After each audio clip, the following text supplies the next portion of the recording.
All protocols are observed. Thank you everybody for coming. This is a special occasion for Rift Valley University. Rift Valley University as a leading academic institution. We have office under the Vice President for Research, Community Service and Technology Transfer. Under this we have a special center that studies Oromo. Dr. Gammachu Magarsa, a renowned Oromo scholar, a walking legend, is leading this department. It's really honor and privilege to stand here and talk about here. So on behalf of Rift Valley University, we welcome you all. Thank you for coming. So as you can see, the title is the concept of Oromummaa and the Oromo nation. This is very timely issue that attracted us as well. But this is Oromummaa is Oromo identity, the totality or total way of Oromo life.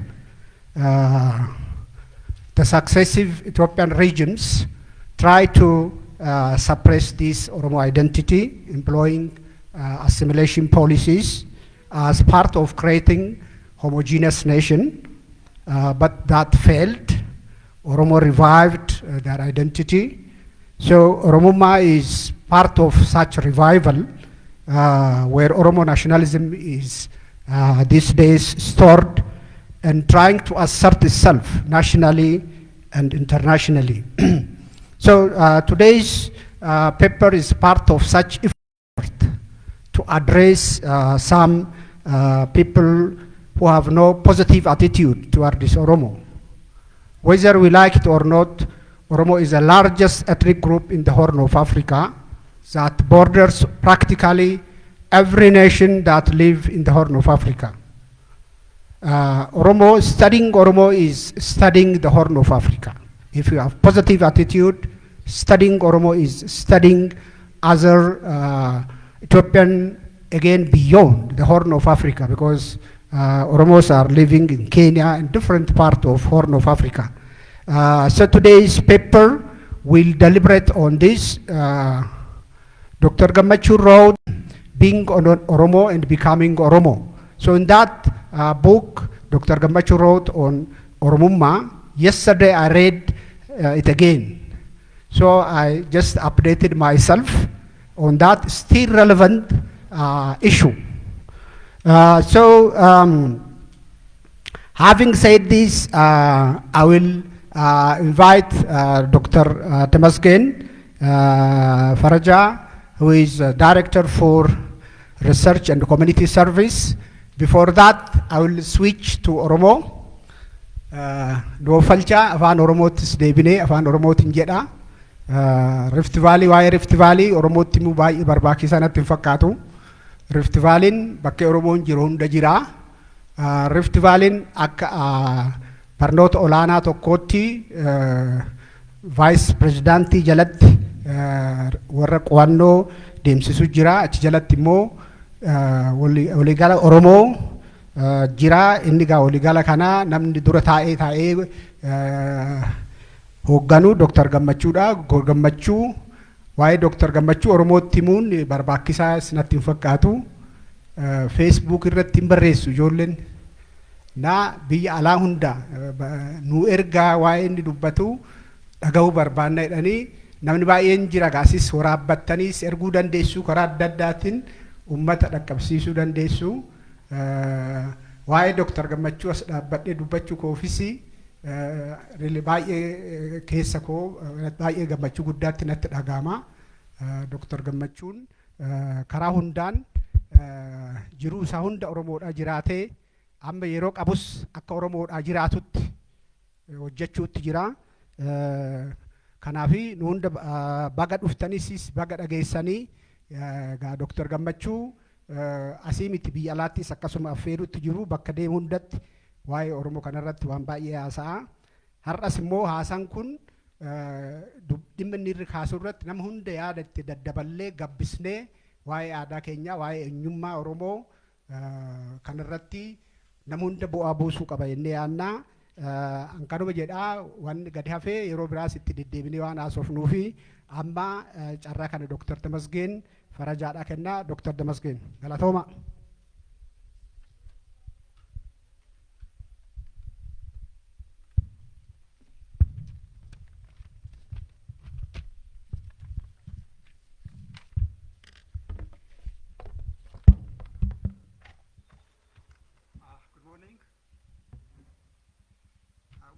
I'm going to introduce our program for this session.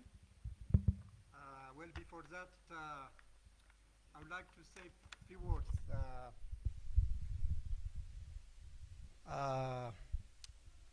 on the genesis of these public lectures. As part of its mission of reaching out to the wider public, beginning from this year, particularly, the Rift Valley University is organizing public lectures on important issues of public importance, fundamental issues of the public. We are going to, by doing this, we are going to advance knowledge, and we would like to enlighten the public, as well as foster the culture of dialogue in general. We have planned to conduct a quarterly public lecture under the Center for Oromo Studies, and we have also another wing through our research office of organizing biannual public lecture every year. So we have brought now an important issue, a fundamental issue of the concept of Oromummaa and the Oromo nation.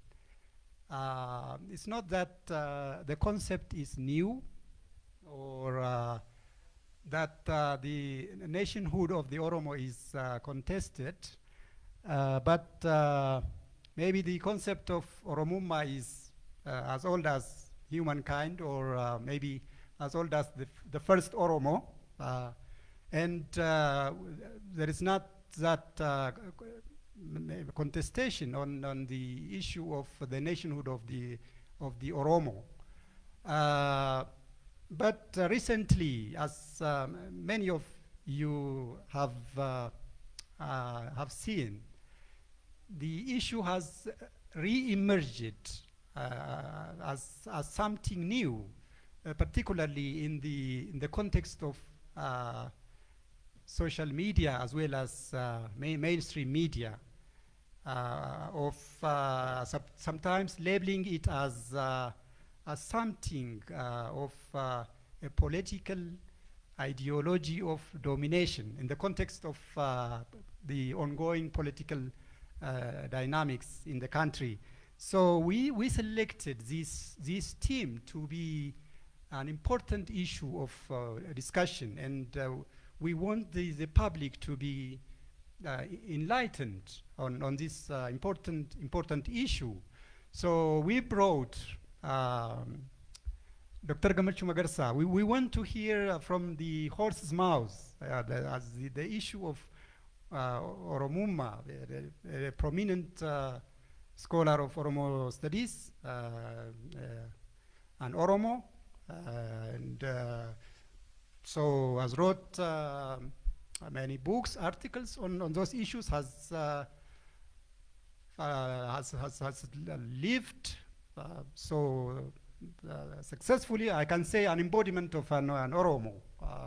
So in the context of, in the current socio-political context in our country, particularly, as I said before, the concept of Oromummaa recently seems to be instrumentalized.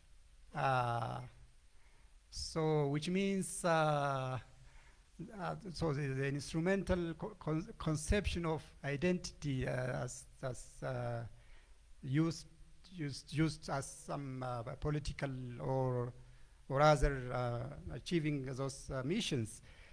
So we want Dr. Gammachu to enlighten us, to enlighten the public on this issue from his presentation.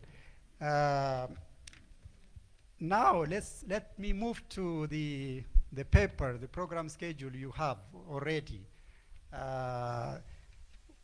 I think we are late by 1 hour already, so I think we need to make a plus of 1 hour to our schedule, which means that the registration is already duly accomplished, I hope. And now we are in the program introduction session.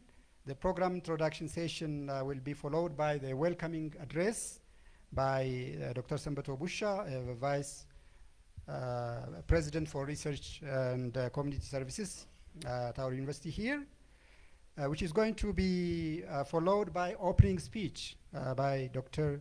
Abebe Gammachu, the President of Rift Valley University.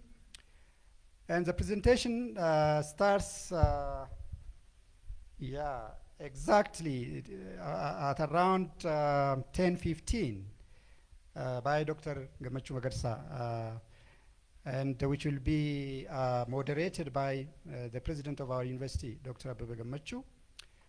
And we'll have a health break after the presentation of Dr. Gammachu. And after the health break, there will be a discussion session, an open discussion. We will be bilingual in our discussion, English, if you prefer Fan Oromo. So we entertain. We will be bilingual as possible. And that will be followed by a closing remark and the end of the program by Gadisa Bekele, the academic vice president at our university, and which will be moderated by Dr. Sambato Busha. Throughout this schedule, my friend Uki Galashe is going to be our rapporteur. Hopefully our program will wrap up at around 12:30. And now I call upon Dr. Sambato Busha to make a formal welcoming speech. Dr. Sambato. Thank you very much. Ulfada.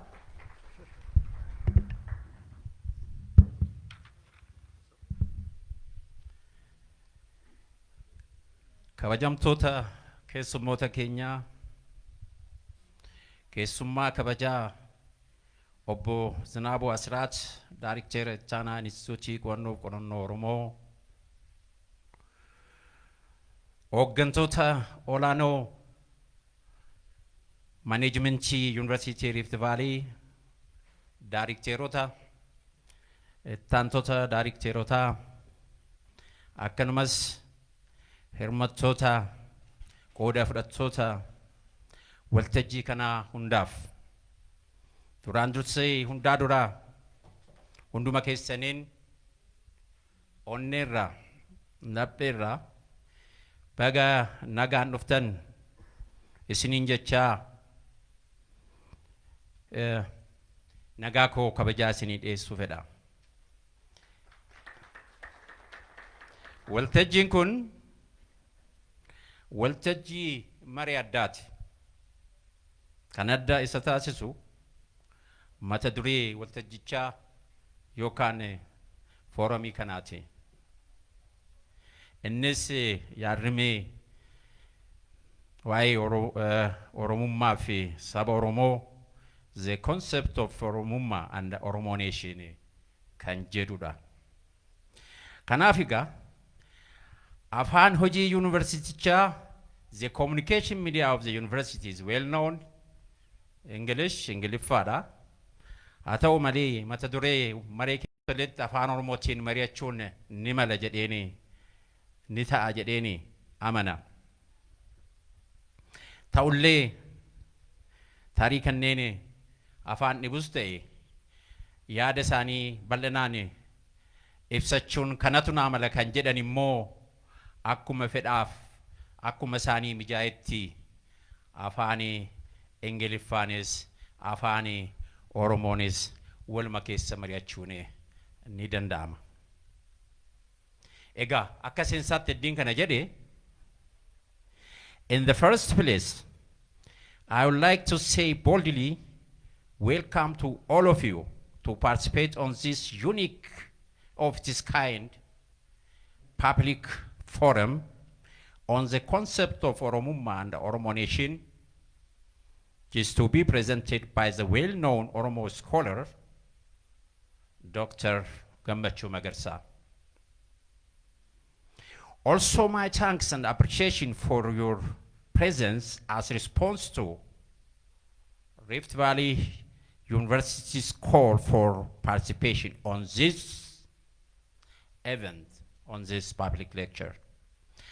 Actually, as it is widely known and publicly observed, this issue, the concept of Oromummaa and Oromo nation, is the top agenda, current and burning issue in the country, from the left and the right sides of every corner.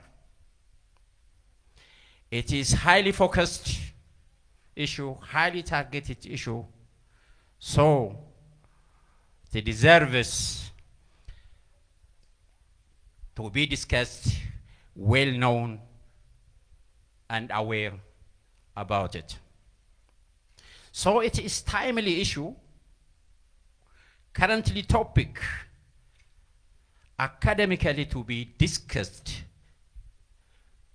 to have clear and a clean mind, clear view and understanding about these concepts.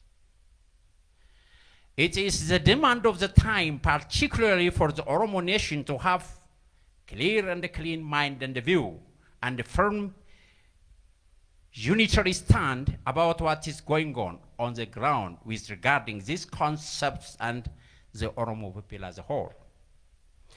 This is a major objective of this forum.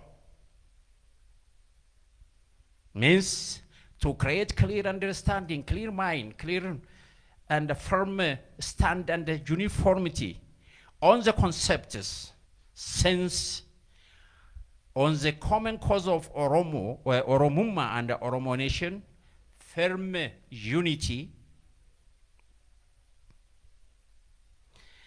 standing together as one nation for Oromo people, the first basic question of the day. Furthermore, this public lecture aims at creating platform for scholars, researchers, and all participants to discuss, exchange their knowledge, share their best practices, and finally to come up with fruitful suggestions and comments in enriching the Oromo study. Having said this, finally, you are cordially invited to actively participate in the debate and to contribute your level best toward the enhancement of this study. Thank you. However, fedhii kanaan ittaansee waltajjii kana haasaan akka nuu saaqanii fi itti fufaniis akka waltajjii nu gaggeessan Pirezidaantii Rift Valley University Dr. Abbabee Gammachuu Naasimadhaa.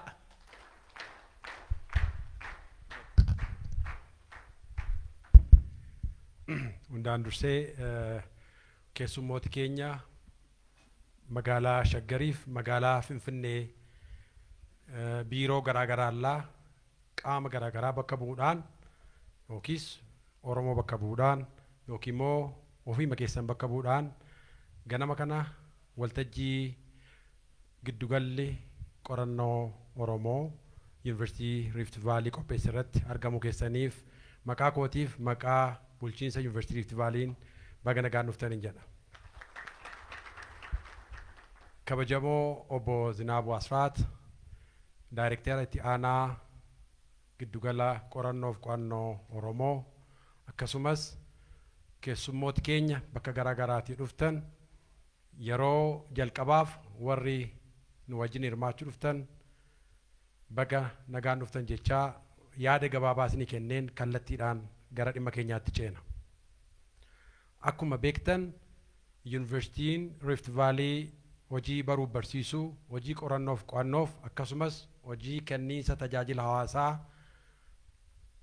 mata duree godhachuudhaan akka qaama barnoota olaanaa tokkootti hundaa'ee biyyattii keessatti magaalaa garaa garaa damee hedduu banuudhaan hawaasa keenyas ta'e hawaasa biraa barsiisuuf leenjisuudhaan carraa jireenya mijataa, carraa jireenya fooyya'aa, carraa nama baratee tokko akka isaan itti gammadan akka isaan jiraatan taasisuu keessatti barnoota babal'isuu keessatti qaama socho'u qofa otoo hin ta'in qaama olaantummaadhaan socho'u waan ta'eef nuti immoo qaama dhaabbata guddaa kanaa taanee geggeessuus ta'ee keessatti hojjechuudhaaf carraa warri arganne baga gammanneen olii keenyaan jechuu barbaadaa baga gammaddan.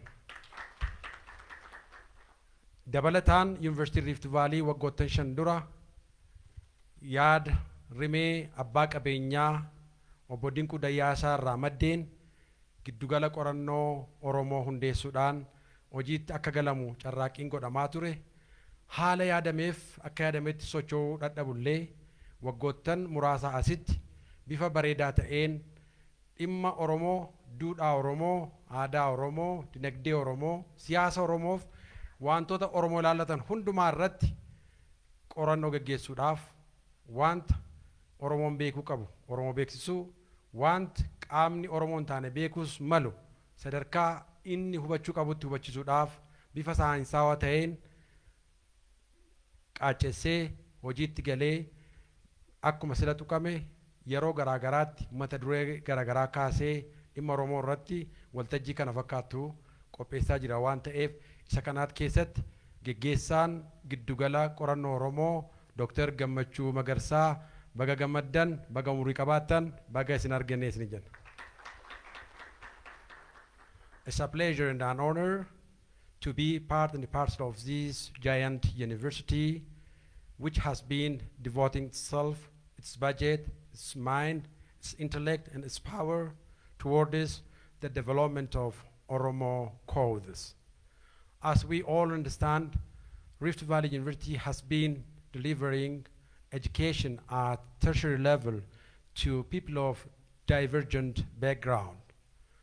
Vis-a-vis, the concern of Oromo has always been on the top of Rift Valley's mindset. It's our interest and it's our mandate to dedicate ourselves, our budget, our time to deal with the cause of Oromo and to address Oromo's issue to our beloved fellows as well as to our good opponents. This is a time for us to either glorify or mystify the issue of Oromo and Oromummaa to the Oromos and to the non-Oromos as well. As you can have access to all media outlets, this concept of Oromummaa is being propagated more and more, not by the Oromos, but by the non-Oromos. It's because they know that this concept is a deep concept, it's a big concept, which can really bring Oromos together. And they don't want to hear and see that we are together, because Michane Gadda Wallisukuni Maljet Galana Wanjit Committee. So in the political discourse of Oromo, this concept is a unifying factor. Be from different dialects, be from different direction, be from different background, from all sorts of or walks of life, the concept that comes up to all of us as a unifying factor is this concept of Oromummaa. So, Dr. Gammachun arramalun jedulata wankan. Oromummaa na kamitti ka'ee, maaliif ka'ee, yoom ka'ee. Oromummaa dura bilisummaa dursa moo bilisummaa dura Oromummaa dursa? Oromummaan bilisummaatti nu geessa moo maalitti nu fida? The ultimate goal of Oromo as a nation is to have freedom of life, freedom of self-determination of its own sake. And this Oromummaa is the pathway, I hope, that takes us to our destination. Kanafu jaarsi biyyaa hayyuun Oromoo ogeessi keenya kan yeroo garaagaraa mata duree garaagaraa irratti Oromoo hangessaa turan har'a ganama walitti qabummaa qindeessummaa giddugala qorannoo Oromoo University Rift Valley jalatti beektotaaf qaama hawaasa kanaa waliin marii qabu. Kanaaf mariin kun kan milkaa'u, kan itti yaada walii hirru, kan itti gaaffii wal gaafannu, kan itti deebii waliif laannu, kan itti wal muggunnu malee kan irratti walii gallee baanu qofa ta'uu hin danda'u jechuudha. Yoo wal mugganne keessaa waa baafanna waan ta'eef waltajjiin kun kan marii, kan wal hubannoo, kan waliin morkii, kan assaayimentii Oromummaa keenyaa fudhannee baanu akka nuuf ta'uun isiniif hawwaa. Waltajjiin kun ifaan ifatti banamuu isaa mirkaneessaa. Now the stage is officially open, and please join me in welcoming Dr. Gammachuu Magarsaa to the podium to say something on the concept of Oromummaa and Oromo nation.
Hello.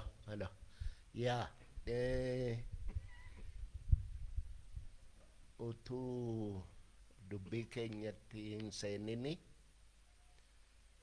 torban darbe kana nama guddaa nama waggaa 50 beeku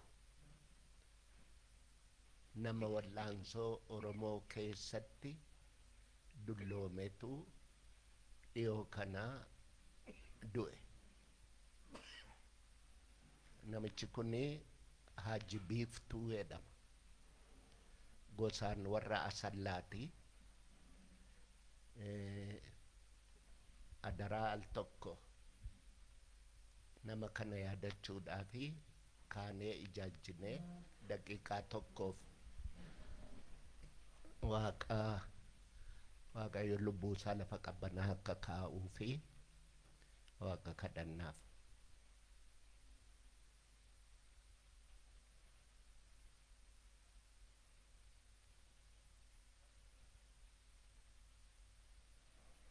Thank you.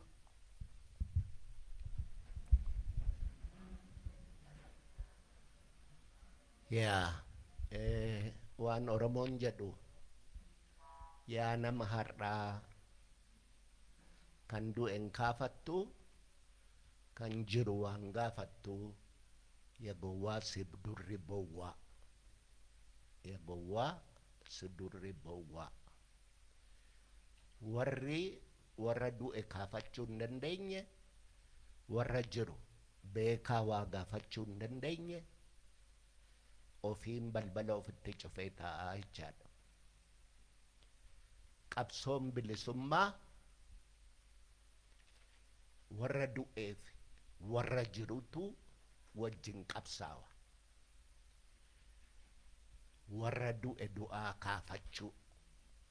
Warra du'e du'aa kaafachuu. Yeroo hundaayyuu namni Oromoo lakkoofsi isaa hedduudha. Oromummaa kanaaf kan du'e lakkaawamennu har'as du'aa jira.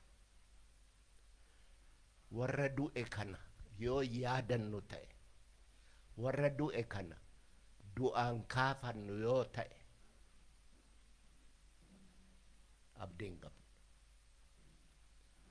Namni jagna isaa gamna isaa hin kabajne hin faarfanne fuuldureen isaa dukkana. Kanaaf iyyuu namni gaafa jiru gosaa golaa waa ta'e dhiigee yaadatamuu qaba eessattuu. Kan isin dinquu biyya kana keessatti kan beekamu warruma birrii qabudha. Namni yaada qabu miti kan beekamu. Yaada qabaachuu miti, birrii qabaachuudha. Maal abbaa ishee yaada hin bitu, gabaa dhaqanii bitu. Hin jiru waan akkanaa. Birrii waa hundan bitu. Keessumaa immoo Oromummaa birriin hin bitu. Oromummaa birriin bituu hin danda'u. Maaliifi Oromummaan dhugaadha. Dhugaan kun immoo kan nama tokkoo miti. Kan uummata Oromooti. Kanaaf iyyuu warri sirbitanis yeroo sirbi keessan beekamee jedhu akka isinitti deemtan iyyuu hin jijjiiramu. Warri waa barsiifne jettanis amma yeroon Finfinnee yuunivarsiitiidhaa barsiisaa ture, warri biyya Ameerikaanii biyya Ingilizii dhaqee dhufe kuni hogguma kifilii galan when I was in England jedhanii jalqabu.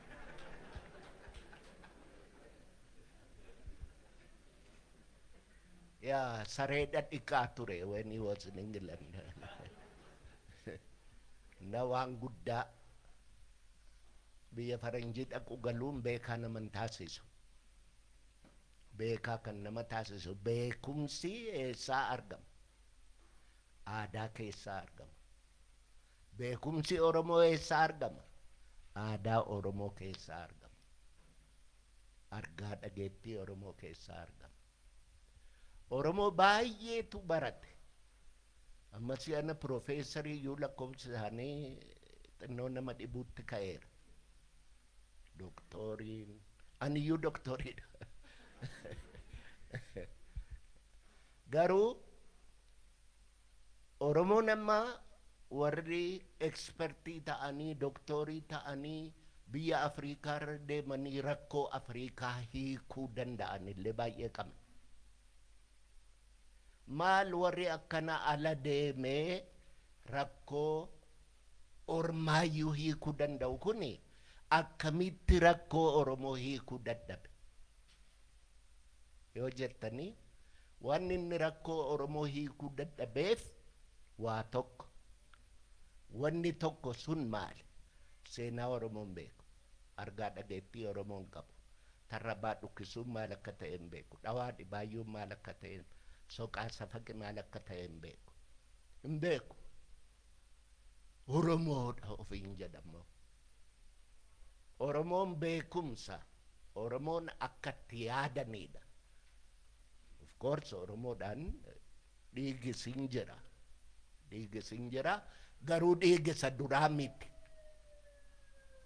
Oromoo afuuftuun, Oromoo sobduun, hattuun meeqa meeqa jira. Kanaaf iyyuu Oromoonis akkuma sanyii namaatu hamaas gaariis qaba. Hamaas gaariis qaba. Oromoo kan nama taasisu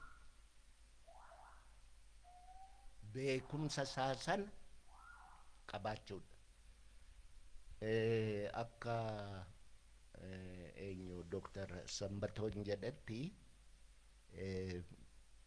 artikiliin 1994 katabame Tiriwilsi Baxterii fi Yaan Hultiintuu ediitii godhe matsaafa sana Being and Becoming Oromo jedha.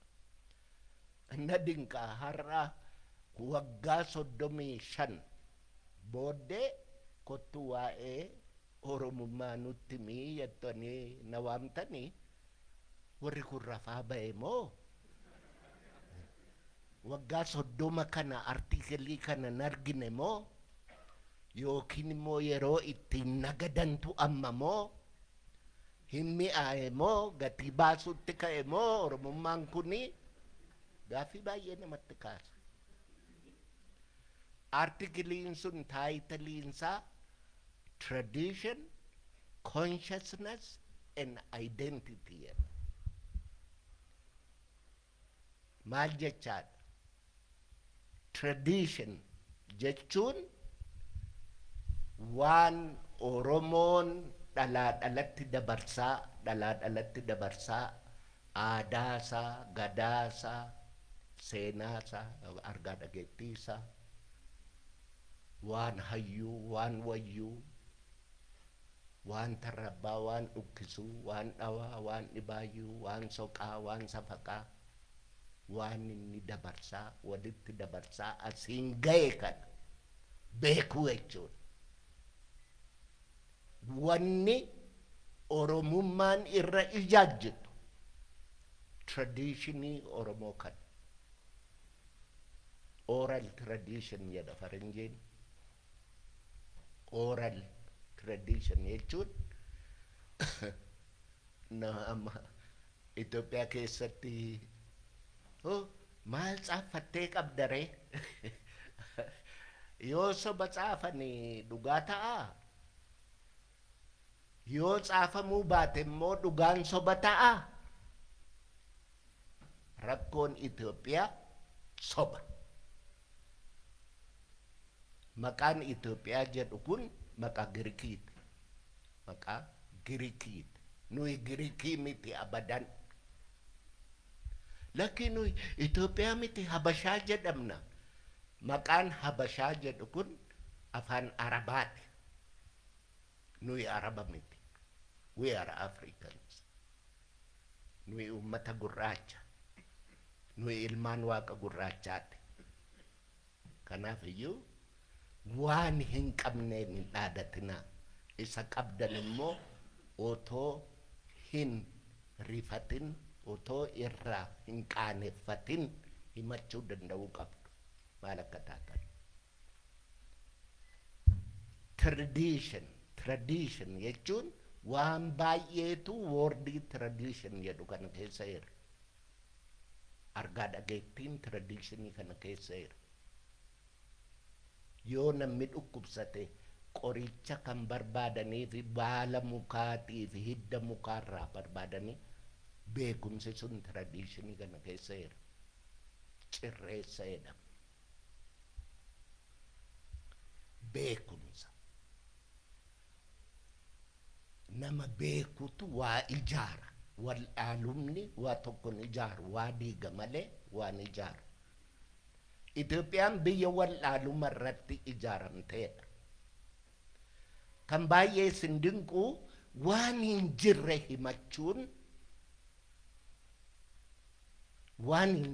himachuun ani nugusa yoon jedhe ani mootiidha yoon ofiin jedhe jechuun koo mootii nan taasisu yoon hojiidhaan hin agarsiisu ta'e. Kanaaf iyyuu maali wanni itti isin hirkattanii jirtan har'a dudduuba keessa waa jira. Yoo dudduuba keessan argaa dhageettiin Oromoo hin jiru ta'e joogiraafiitti PhD qabaatte, communicationiitti maastersii qabaatte, fiiziksiitti political science'itti doktorii taate kijiba sun hunduu waan Oromoon beektu yoo ta'e Oromoodhaaf faayidaan qabdu garaa kee ittiin guuttachuu dandeessa. Tamaaruun garaadhuma ofii guuttachuudhaaf yoo ta'e isa kana tokkoon keenya of gaafachuu qabna. of gaafachuu qaba. Yeroo hundaa waa'ee anyuwaa beektu anyuwaak warra jedhamu warra Gambeellaa anyuwaak jedhamu. Waa'ee anyuwaa kana baay'een dinqifadha. Anyuwaan yoggaa karaa deemu nama 7 faa nama 8 faa ta'anii deemu. Yoggaa karaa deeman kana midhaan bilchaataa galaa baatanii deeman. Saafiyaa qabu. Saafiyaa beektu? Saafiyaa beektu? Saafiyaa maal jedhanitti mure? Waan akka qorqorroo wayiiti waan itti marqatanidha. Na daakuu baatanii deemu warri anyuwaa kun. Deemanii yoggaa beela'an ibidda bobeessanii muka jalatti marqatanii wajjiniin nyaatu. Yoo daakuun isaanii xinnoo taate nama 8 hin quubsitu taate jara keessaa nama 2-3 filaniiti marqaa sana marqanii warri kaan gaaddisa ciisee namni 3 marqaa sana nyaatee fixa. Amma warri nyaate kun birrii fuudhaniitu gabaa barbaadu gabaa deemu daakuu fiduudhaaf. Daakuu barbaaduudha gabaa deemu. Warri nyaatin gaaddisa ciisaa jira. Isaan eegaa jira gabaadhaa amma daakuu fidanitti. Gabaa dhaqanii yoo gabaadhaa daakuu dhaban deebi'anii himuun dirqama. Achiin hafuun aadaa anyuwaa keessatti du'aan nama adabsiisa. Maaliifi waan xinnoo guruppiin sun qabu nyaatanii fixanii daakuu barbaacha deemanii achiin hafuun isa betrayal. Kun Oromoodhaaf fakkeenya guddaa ta'uu qaba. Isin warri akka koo karaabaatii hidhattanii shamizii adii qabdan kun abbaan keessan gabareedha. Ofii nyaachuu dhiiseetu isin qallabee uffata ofiin hin uffatin isinitti bitee ofii agabuu bulee daakuudha fidee dhufa ilmi koo intalli koo jedhee gabaatti isin erge. Gabaa dhuftanii daakuu argitanii mataadhaan daakuu lixanii achi keessatti of dagatan yoo ta'e nama gaafachiisa. Seenaan nama gaafata. Dhaloonni dhufu nama gaafata. Harama Oromoo warra darban abaluu faan akkana godhanii qanyaamaa isaa abaluu akkana godhee jennee hamataa jirra miti. Isinis nama tamtu bor akka nama tamne har'a yoo waan godhin.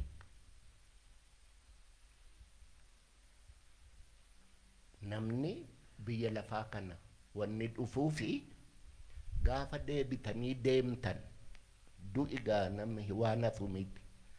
Yoo achi eega duune booddee waanu gaafatu ta'e maal himna laata? Maal goonee dhufne? Maal arginee dhufne jettanii akka himtan isiniif waaqa keessan duwwaatu beeka. So tradition jechaan kitaaba ani fi jaartiin koo katabne kana sacred knowledge tradition jedha. Tradition jechaani kuusaa Oromoon hamma har'aatti kuuse beekumsa isaa eenyummaa isaa Oromummaa isaa beekuu jechuudha. Sana beekuu jechuudha. Nuyi dhalannee utuu lafaan bahin mana tamaarii dhanne. Abbaa keenyarraa waan dhaalle hin qabnu. Yeroo mana barumsaa dhannu immoo Amaarinyaadhaan nu barsiisan. Hoggaa dura manni barumsaa barame ganama daamuun yaafasasa lubbuu yana dada ati isa jettetta ati bara barbanyan natat kota lakya sogada akkas jedhanii waggaa salfii galan immoo amaaroch salfii tokko gaalloch salfii tokko gal leeloch salfii sadii waan nama kofalchiisu hundi qaanii nuyi baannee dabarreedha na har'a yoo waa tokko namni dhugaa dubbate የጥላቻ ንግግር ከነሞ አለጋቱ ጀዳስኔ ንፈካቴን ኦሮሞኒስ ዋኑ መንበይ ንቀ የጥላቻ ንግግር የሚጥጓን ዱጋ ዱባቹን የጥላቻ ንግግር ይየዳም አራ ከነስት ወልገኘ ባይ ኦሮሞማ ዱባቹፊ ኦሮሙማ niitii tokko nan beeka jetti sirgo jedha booranni nama akkanaatiin sirgo ofirroo maqaan ishee maskaram abarraa jedhama oromummaa jechuu jaarraa abbaa gadaatu kooyinii godhe jette dubbiftaniittu matsaafa isheen katabde namni dubbisame ይቱዱ ተኒስኒ ወይ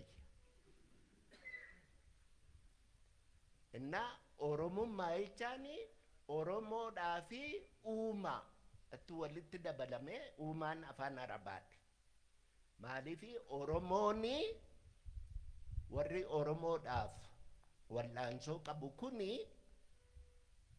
ፋናቲክ ኢስላሚስቶታ ጀቹዳፍ ወንሽን ደምቱ mee oromummaa akkamitti ispeelii gootu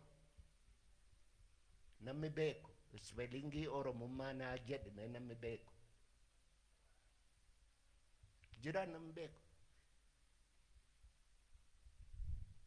oromoo oromummaa waggaa jettan OROM emmiin sun maal ta'a dablii ta'a miti oromummaa dabulita miti emmin inni itti dabalame uumaa miti beeka mummaadha mummaatti itti dabalama malee nama namummaa yoo jettu nama namummaa emmiin sun dablita mummaadha malee uumaa miti isini galaa wannan jedhaayiru ilmaan haraamoo soba hinqaaneffatu qaaniin beekan waan hin beekne jedhanii odeessu histiriin isaaniis akkan afaan girikiitiin amma afriikaa biyya afriikaa jedhamu kana maqaa afriikaa jedhamu kana mana tamaariitti bartan miti mana tamaariitti miti kan bartan Afrika utuun jedhamin dura maal jedhama ture Afrikaan afaan laatiiniidha na utuu Afrikaan jedhamin dura kontinentiin kun maal jedhama ture beektu mee namni histirii barate as keessa jira harka baasa injiru namni histirii barate actually kontinentiin kun utuu Afrikaan jedhamin dura Liban jedham. Do you know this? Kana takka dhageessanii Liban jedham. Katamaan Gondar amma katamaan Gondar. Katamaan sun kan keessa jirtu maqaa waradaa sana maal jedhama? Maal jedhama? Namni Gondar dhaqee beeku hin jedhu Liban waradaa jedhama. Tigraay keessa Libantu jira. Afar keessa Libantu jira. Oromiyaa keessa ammaa lafi hunduu Liban. Yoo hin dubbiftan ta'e bilisummaan hin jiru kana beekaa. namni hin dubbifne bilisoomuu hin danda'u.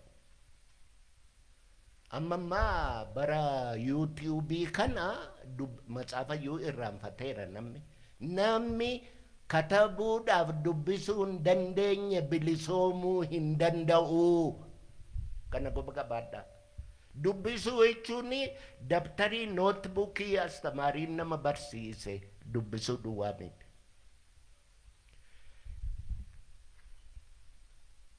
Kanaaf iyyuu if hin beeynu waa'ee keenya hin beeynu. Maaliif Liiban irraa geeddarame? Maqaa dhumti kontinentii kanaayyuu maaliif Liiban irraa geeddarame? Inni jedhus waan isinitti yaadu amma isin ol guddataa jirtu miti. Waan bade barbaadaa yeroon isaa ga'eera, waraabessi guyyaan yuusuutti ka'eera jedhamiti Ali Birraa. Waan bade isintu barbaaduu qaba. So amma waa'ee traditionii dubbanneerra. Waggaa tradition jennu waan Oromoon darbaa dabarsaan ilmaa ilmeetti dabarsaa fide hundumtisaa beekumsi nuyi abbaadhaa, gadaarraa, aadaarraa dhaalle sun walumatti deebi'ee maqaa tokko waamama. Tradition jedha. Inni lammataa consciousness. Maa inni consciousnessiin? Amma Amaariñaarraa bara OPDO kana Amaariñaadhaan yaadaniitu afaan Oromootiin dubbatu. Garuu kan yaadan Amaariñaadhaan. Afaan Oromootiin Amaariñaadhaan yaadanii afaan Oromootiin dubbachuu. Plausibility structure afaanichaa undermine godhaa jiru. Consciousness jechuun dammaqina. Isiniin jedhu miti. Dhugaadhaa dammaqxaniire. Actually, consciousness jechuun it means to suffer. Namni consciously nama sammuunsaa halkanii guyyaa busy jechuudha. Nama waa reasonii godhu jechuudha. Nama rational jechuudha. Nama of baruudhaaf tattaafatu jechuudha. Utuu of hin barin Oromoo baruun hin danda'amu, Oromummaa beekuun hin danda'amu. Dammaqina jechuun consciousness representing God. Waa'ee hirribaa dammaquu miti consciousnessiin. Consciousness, consciento, afaan Laatinii irraa dhufa. Consciousness jechuun beekumsarraa ka'a. Beekumsarraa ka'a. Amma waa tokko utuma kifilii keessa teessanii astamaariin hoggaa barsiisu. Hoggaanni barsiisu dhaggeeffattanii hoggaa jedhu namni tokko hoggaa jedhu waan duruu isa keessa jiru astamaariin sun itti agarsiise malee waan haaraa mataa isaa keessa hin keenye. Of beekuudha. Consciousnessiin inni dura. Of beekuudha. Namni of hin beekne addunyaa beekuu hin danda'u. Amma eenyummaa Oromoo identity jechuudha gaa. Eenyummaa Oromoo beekuudhaaf Oromoon tokko dura of beekuu qaba. Of beekuu qaba. Namni of hin beekne addunyaa beekuu hin danda'u. Identity jechuun nama hoggaan PhD thesis katabee knowledge, identity and the colonizing structure jedha. Taayitaliin sun. Knowledgein beekumsa. Identityin eenyummaadha. Maal jecha the colonizing structure. Oromoon knowledge qaba. Garuu Knowledgein gara biraanis jira. Amma inni mana barumsaatti barattan kun, inni bataskaana dhaxxanii barattan kun, inni masgiida dhaxxanii barattan kunis knowledgeidha. Knowledge isa akka Oromootti barattan sanaa fi aadaa Oromootiin barattan sanaa fi knowledge isa mana barumsaati bataskaana masgidatti isin barsiisan kuni maal akkamitti adda adda ta'a. Inni bataskaanas dhaxxanii masgidas dhaxxanii mana barumsaatti isin barsiisan kun waan beektan waan ittiin isin wallaalchisanidha. Knowledge dhannis falfala jedhama. Isin warra falfalame anumaa wajjinu. Oromoon warra falfalame waan beeku wallaalchisan. Lafumanni waggaa 2003 irra ture Madagaskaarii dhuftee jedhuun. Jarra kas jedhu kun hin dhagaye gurraan Madagaskar jechuu dhagaye malee Madagaskar eessa akka ta'e hin beeku. Sobduudha. Kanaafitu seenaan isaanis seenaa sobaati.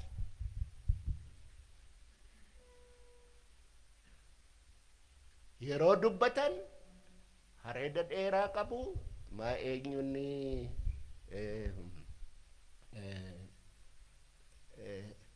ከሁሉ የሚገርመው ረጅም ቀምሳቸው የሚደንቅ ምን የሚል ምናምን ጢማቸው ማቴዎስ 23 ባነቡ ናቸው ጀደ እና colonizing structure is knowledge garu colonizing structure dafi knowledge isa kan Oromo sana kan ittiin addaan baaftanii knowledge isan Oromo san kan ittiin isin wallaalchisan colonizing knowledge isa colonizing structure kanaan. Amma mana tamaarii hoggaa dhaxxanii hisaab jedhanii waa'ee henna jedhu miti waa'ee lakkoobsaaf maal akkana isin barsiisan miti. Oromoon mana tamaarii dhaqee baree waa'ee lakkoobsaa gadaa maaliin lakkaa'e waggaa 8 maaliin lakkaa'e torban tokko guyyaa 7 maaliin lakkaa'e ji'a tokko ayyaana 27 maaliin lakkaa'e gadaa dhufee darbu kana lakkoobsaan lakkaa'e miti. Innis kan ofii qaba miti beekumsa kan traditionii isaa qaba miti. Isa akkasin barattan hin barbaachisu hin barbaadamu.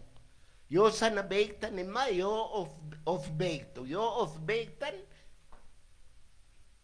biyya kun biyya keessan ta'uudha beektu. Wanni mootummaan dhufee darbu hundumtuu seenaadha jedhee isin kijiba ta'uu isaatu beektu. Akkasin kijiba ta'uu isaa beektan hin barbaadan. Kanaaf dafanii ija sin jaamsuu barbaadu. Kanaaf dafanii akkasin lafan argine godhuu barbaadu. Akka Oromoon jedhutti traditioniin Oromoo argaa dhageettiin Oromoo jedhutti Finfinnee kanarrayyuu waggaa 2800 kan Oromoon beeku kan Oromoon jiraate Finfinnee kanarra.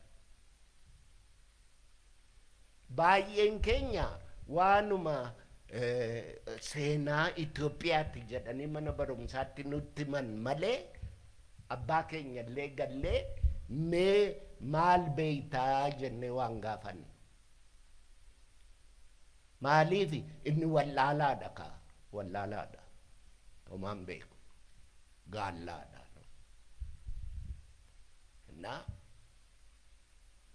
akka nu barsiisanitti Amaara ta'uun beekaa ta'uudha, cawaa ta'uudha, gaallaa ta'uun mahayyimii kabtii ta'uudha.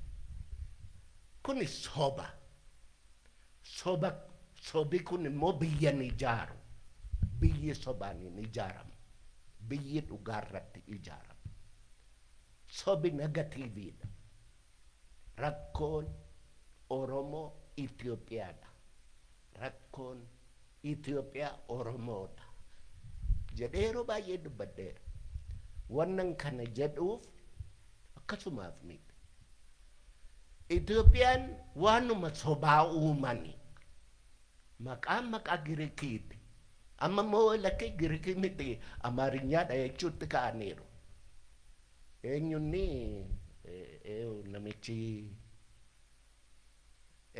namichi ni Amaaraa fi Oromoon haati isaanii obbolaadha moo maal jedhu tokko. Fikiree du'aa ishee godhu saree kan. Yuuna matsaafa sana fikiree miti kan tsaafe namicha tsaafe nan beekaan.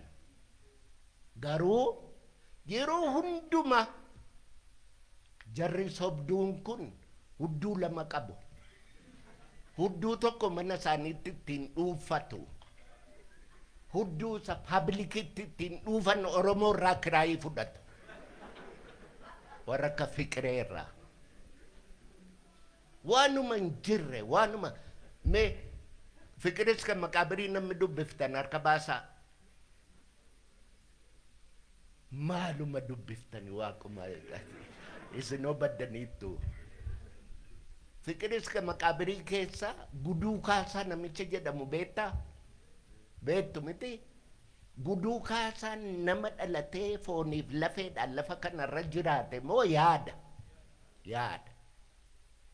Baay'een seenaa Itoophiyaa keessa wanni maqoonni jiran yaada malee nama lubbuudhaan dhalatee jiraate miti. Maqaan isaanii immoo maqaa Girikiiti. Suseniyoos faa, Galaaduwoos faa. Girikoota turree nuyi dur.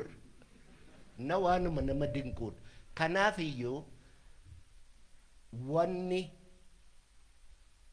yoo dhugaa qabaattan beekumsa dhugaa yoo qabaattan naman sodaattan.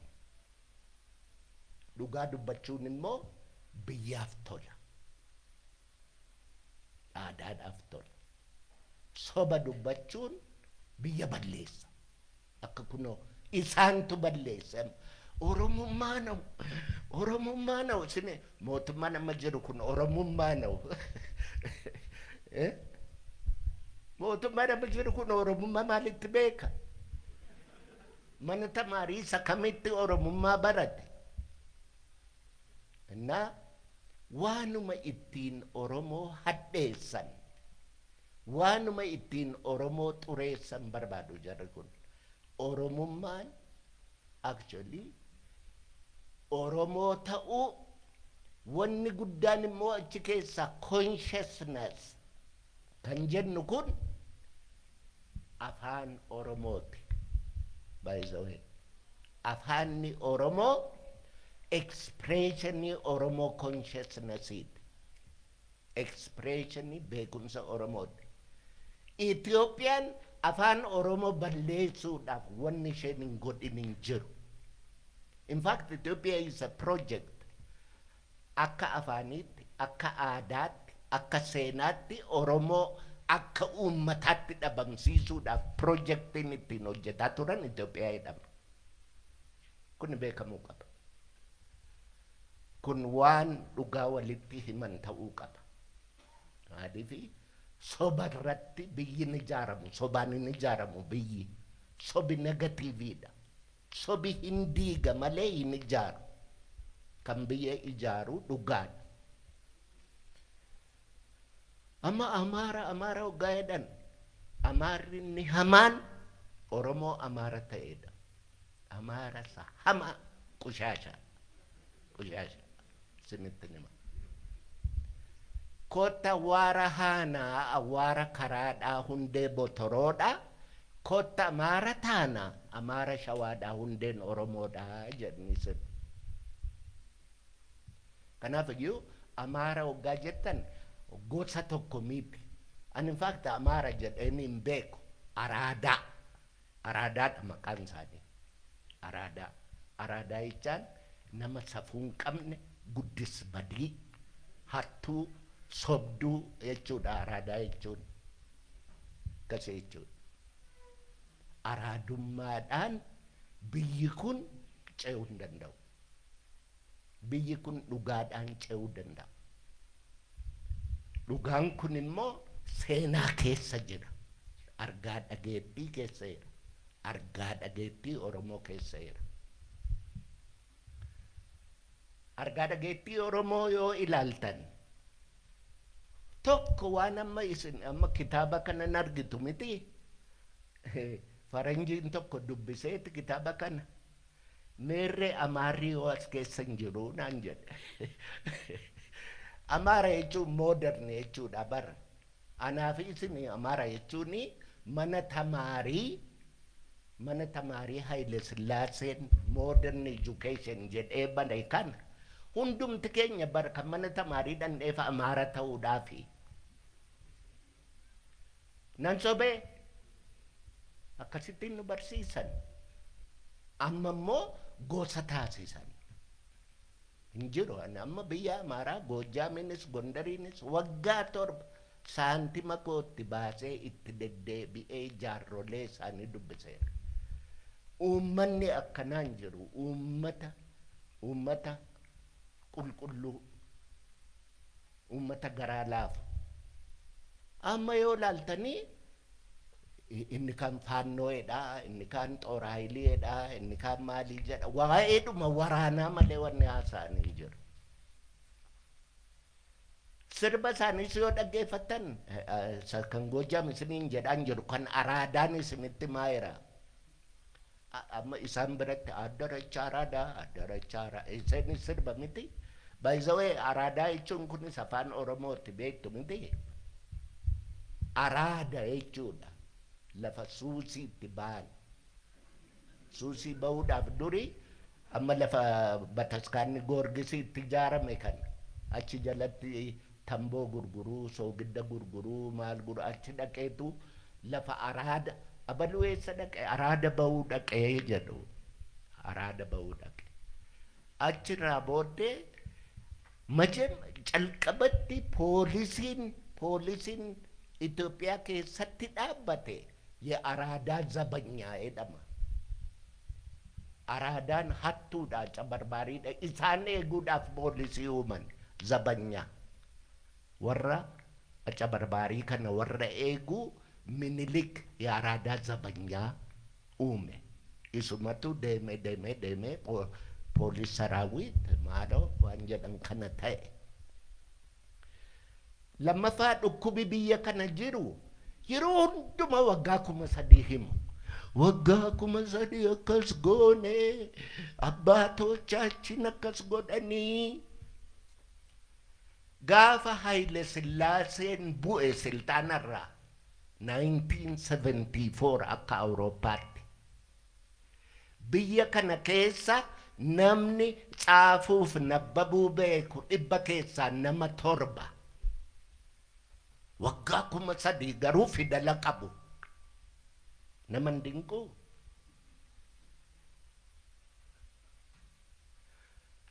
Jarri kun sobee hin dadhabu.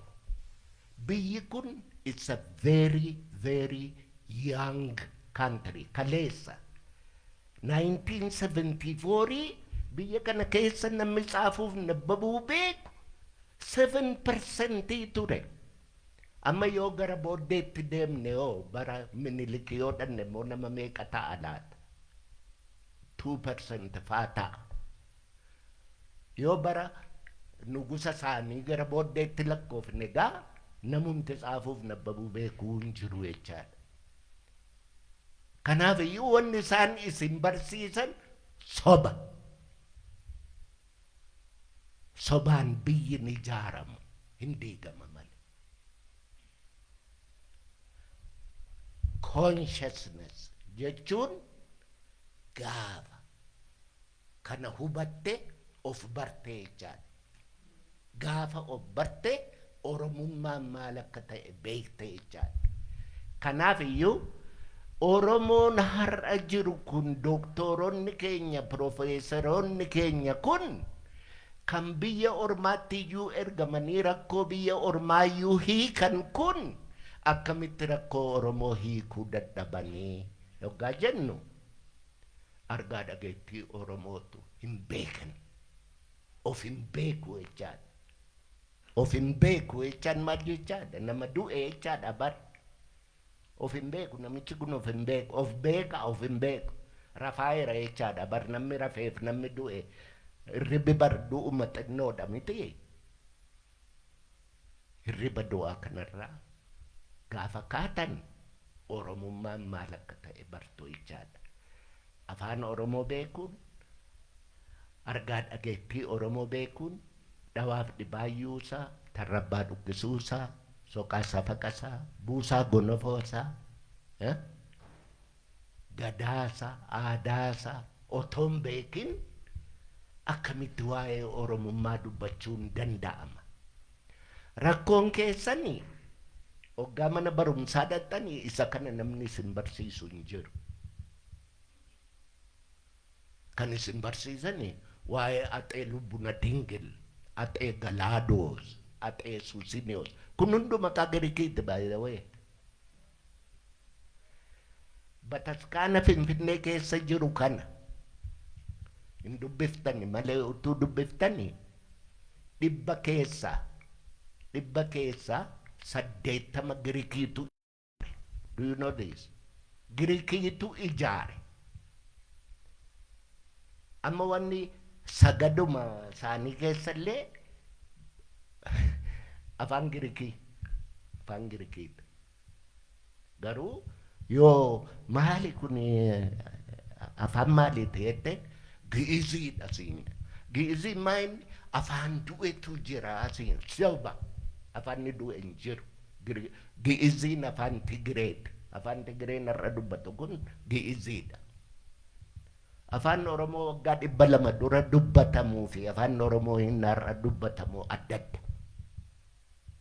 Afaan Tigiree inni waggaa 200 dura dubbatamuu fi afaan Tigiree inni har'a dubbatamu adda adda. Hin du'e jechaa miti garuu. Akkuma Laatiiniif Giriikii nuyis laangojii du'e qabnaa. Yeroo baay'ee ani waan nama gaddisiisu waa'ee Itoophiyaa waggaa dubbatanii Ingilizii faa wajjin kompeerii godhu, Faransaayii faa wajjin kompeerii godhu. How can you compare a dwarf with a giant? Ingiliziin bar biyya industrial revolution keessatti deddeeme biyya lafaa zarafee soorome. Kun waluma saraf akaayiidha haadha hiyyeessaarraa saamee biyya ofii hin jedha. Meerre developmentii meerre maaltu jira? Karaa dhumtillee karaan asfaaltiin barma wayyaanee kana argina miti jedhan soba jaalala wayyaanee miti garuu dhugaa dubbachuun barbaachisaadha. Waan magaalaan kun fakkaatu beektanii bara wayyaanee dura warri umurii kootii gaarii gootanii beektu. Na waan baay'een sobarratti ijaarame wanni biyya kana. So problemiin biyya kana soba inni dura seenaa isaaniitu soba. Seenaa keenya. Seenaa Itoophiyaatti jedhan kun soba. Akka inni soba ta'e agarsiisuudhaaf hamma dandeenye matsaafi kun kan katabameef. Kaleessa biyyi kun this is a very young country. Waggaa 3,000 dhiisi. Biyyi kun 1,000 jechuun lakkoobsa 1,000 jedhu kana. Lakkoobsa 1,000 gaaf tokko Finfinnee University irra bashamee ala dhaabbadheen caammaa xarasiifadhaa. Warri Jehovah Witnessii tokko Samsonaayitii borsaa babbaatanii ani immoo sallaayii wayiitu gammachuun ribshaa kaasiisa jedheen sallaluu dhufee laata jedheen sodaadhee laala karaa gama jaajju jennaan achi as ceehanii na bira dhufeeti Tanastilinen jedheen ወንድሜ ደህናን የዘላለም ህይወት ትፈልጋለህ እንጂ አልፈልግም እንጂ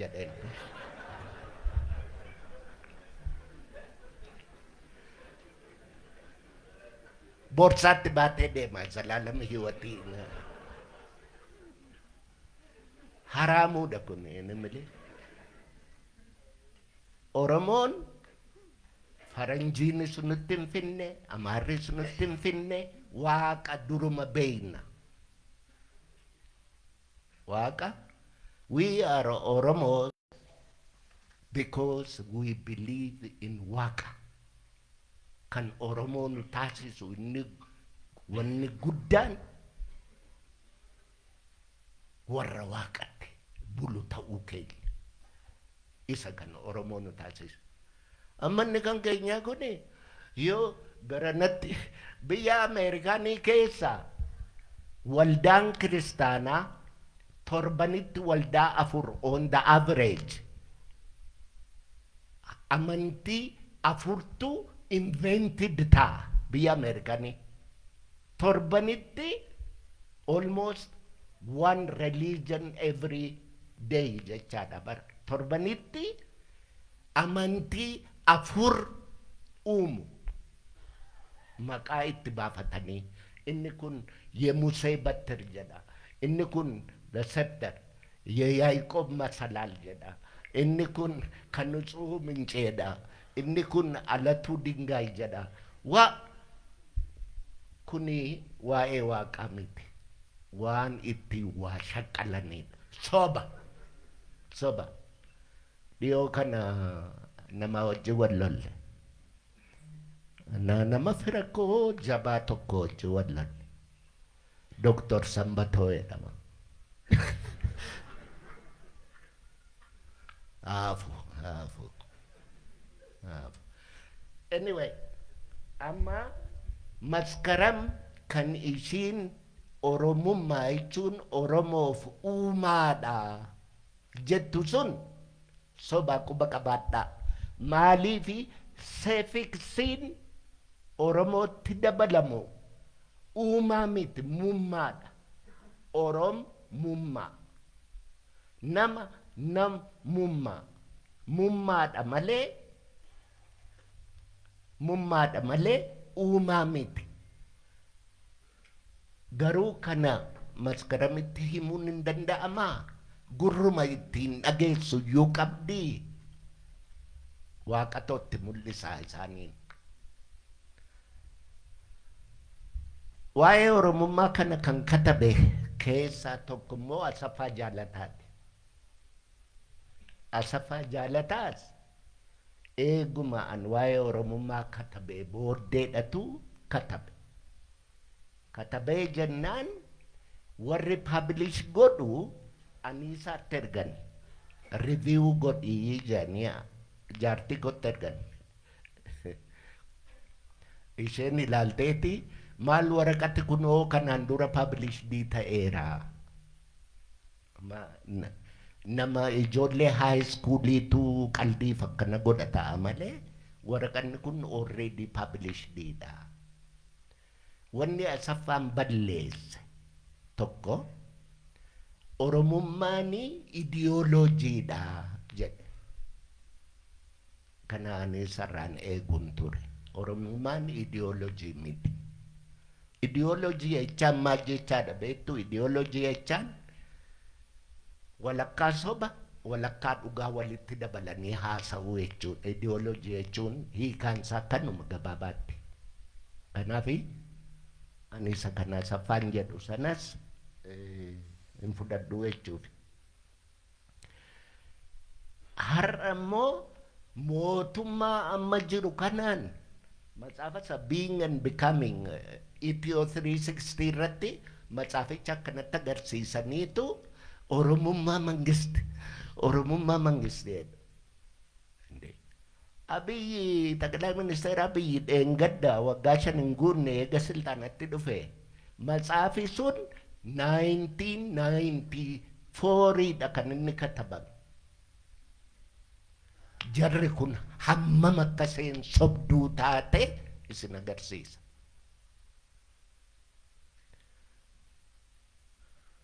Dhugaan karaa isaan karaa dhugaan bahe takka ba'an hin beekan. Seenaan isaanii soba, afaan isaanii soba, kakaan isaanii soba, amantiin isaanii soba. Soba malee sobumatu miilaan kirabaatii